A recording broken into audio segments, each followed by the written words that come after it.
आज आरोपी नंबर 1 वाल्मिक कराड यांचं डिस्चार्ज ॲप्लिकेशनवरती सुनावणी झाली होती। आज ते आदेशाकरता प्रलंबित कोर्टात होतं।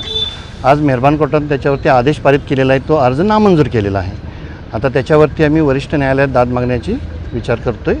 त्यामुळे म्हणजे त्या ह्याच्यावरती आदेश आम्ही वरिष्ठ न्यायालयामध्ये चॅलेंज करतो आहे। कशा पद्धतीचा युक्तिवाद कशा पद्धतीचा झाला आणि कोर्टाला कुठले मुद्दे मान्य झाले, कुठले मुद्दे मान्य नाही झाले? नाही, आता ती आदेश अजून बाहेर आलेला नाही आहे। कोर्टाने फक्त ओरल सांगितलं की तो अर्ज नामंजूर केलेला आहे। ते पूर्ण वाचल्याशिवाय त्यामध्ये समजू नाही शकणार की कुठले मुद्दे गृहीत धरले, आम्ही मांडलेले मुद्दे गृहीत धरले, त्यावरती नाही धरले, हे संपूर्ण आपल्याला आदेशाची पूर्ण वाचल्यानंतरच समजेल। आज आरोपी नंबर 1 वाल्मिक कराड यांचा जामीन अर्ज दाखल केलेला आहे। इतर आरोपींनी सुद्धा डिस्चार्जसाठी अर्ज केलेत, कुणी केलेत? हो, आरोपी नंबर 2 आणि 3 ते 7 यांनी डिस्चार्जसाठी अर्ज दाखल केलेला आहे। आणि संपत्ती जप्तीच्या संदर्भात सुद्धा आज निर्णय येणार होता, काय झालं? नाही, संपत्ती जप्तीबाबतचा युक्तिवाद दोन्ही पक्षाचा झालेला आहे।